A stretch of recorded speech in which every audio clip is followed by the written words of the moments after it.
All right, so back with another video.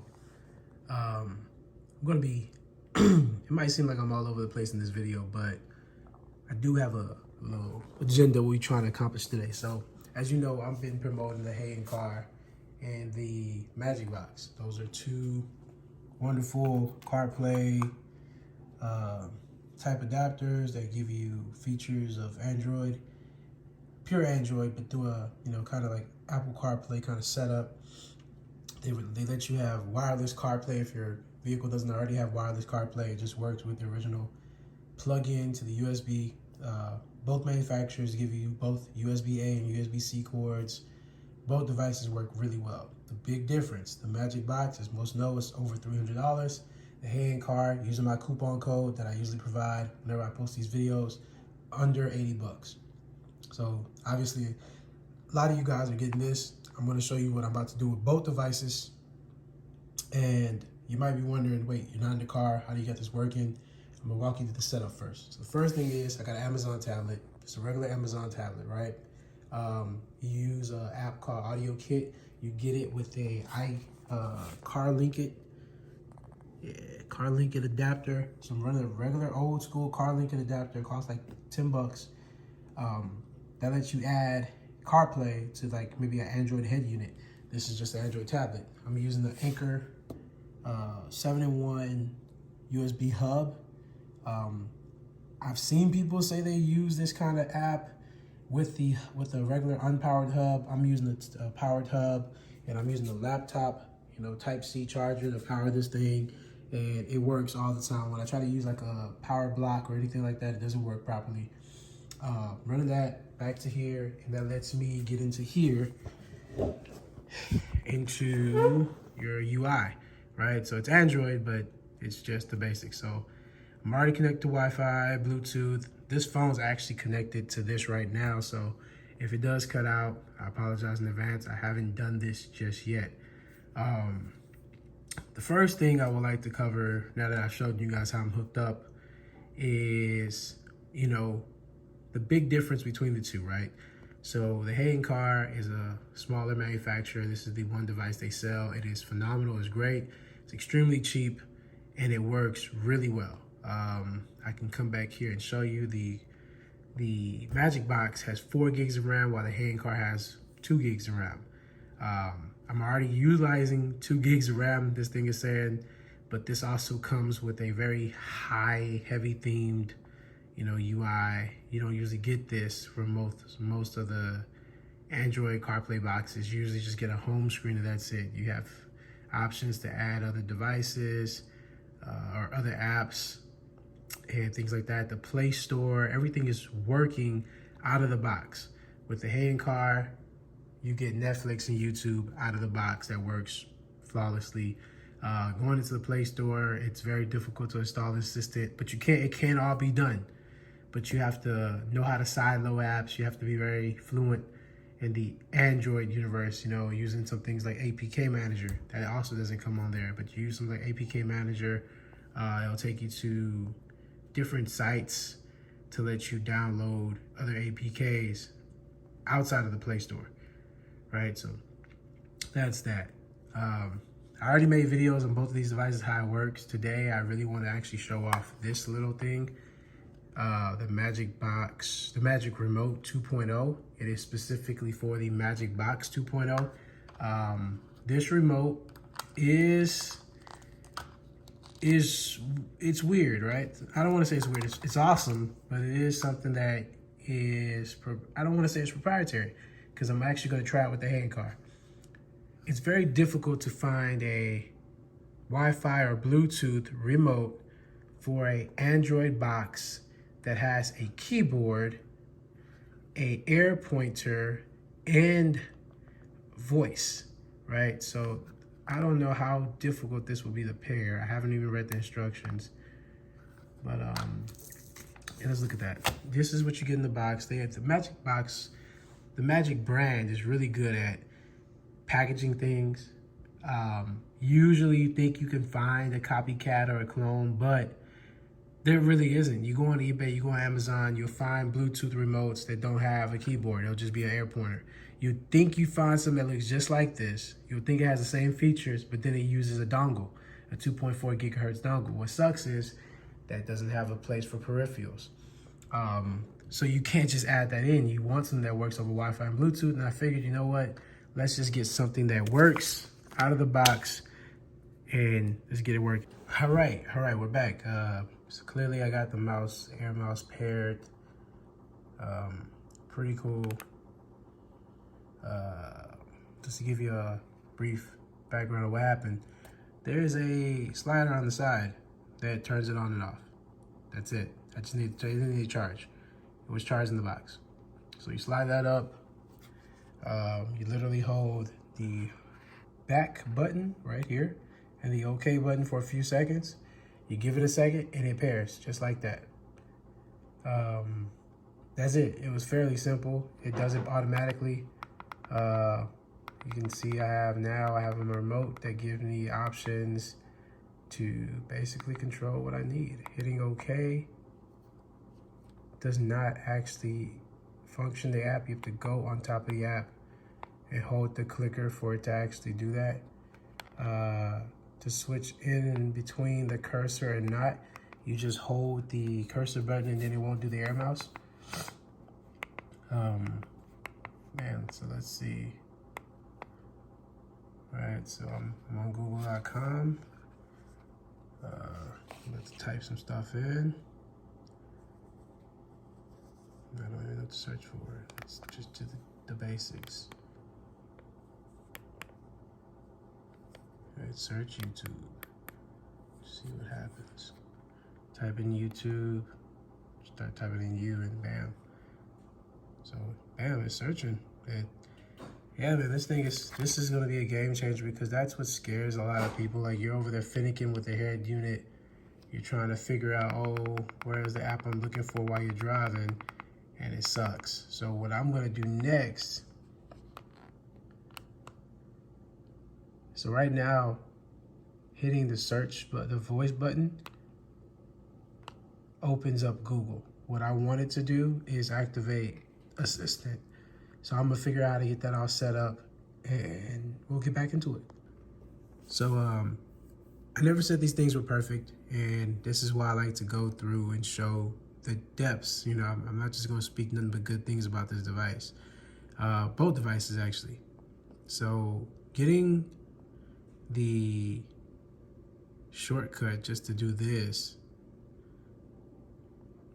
or etc. It is pretty tough, man. Like, I know there's a way to do it. You go through the settings and you activate the hot word or whatever you call it to just say, hey, Google, but that has been like pretty difficult. Settings. You see, something like that, that's annoying. You see the app crash. Voice settings.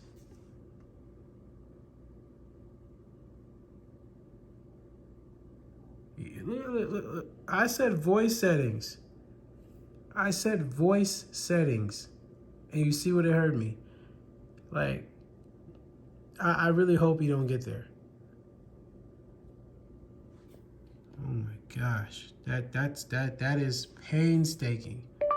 Voice settings. Oh, see, crashed again. Just to give you an idea, this is the better box. This is the premium box. This is the box that you spend a lot of money on. And that's what sucks about Assistant. And this is the preloaded Assistant. It wasn't like I tried to add Assistant afterward. This is what came with the unit. So all I'm trying to do right now is set up the hot word, okay, Google or something, because I can't. You know, I wanted to set this up originally. That's why I got the remote. I get the remote, I push the button, and it doesn't actually take me to Google. It doesn't take me to Google Voice or the Assistant. It actually just activates Google search. I don't want that. I don't want that.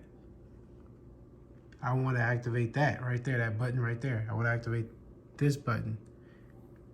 What time is it in China? The time in China is 6:47 a.m. on Sunday. That's what I want that button to activate. That's what I want this button right here to activate. When I click that button, I want it to automatically do the bloop, and I can't get that. So I got to work on that. I'll do that offline, figure it out, and tell you guys how it's done. But that's the remote. The remote is helpful until I figure out this main thing right here. I'm not satisfied. But for the most part, I can't lie, having these functions, being able to control it, you know, while driving and doing things like that, that is nice. Yeah, I wish there was a way to probably limit these fancy things. Let's say things, these themes, or these widgets, or whatever you want to call them.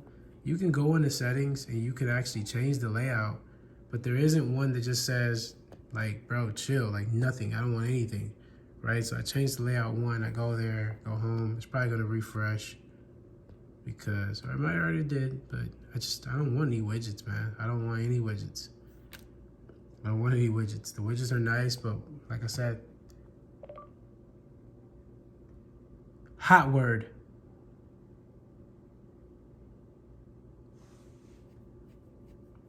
See that? See what I'm saying? Nothing at all. Just lag.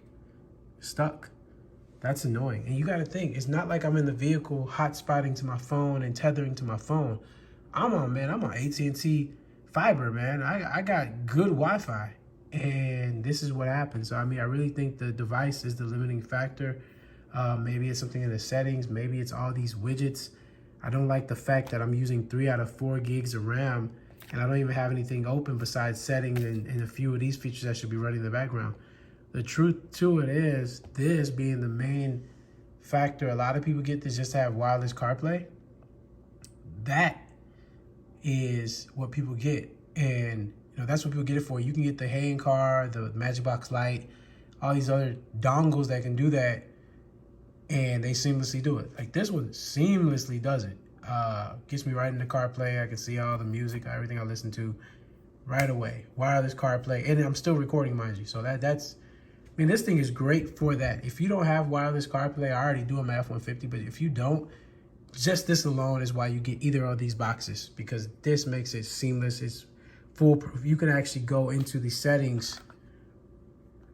So let me go home with the remote. You can go, see, like the Magic Box gives you all these nice little reminders or things like that. Oh, keep using this, that you don't get with all the other ones. I won't lie, you won't get that with the other ones. But you can literally go into the settings of this device and you can choose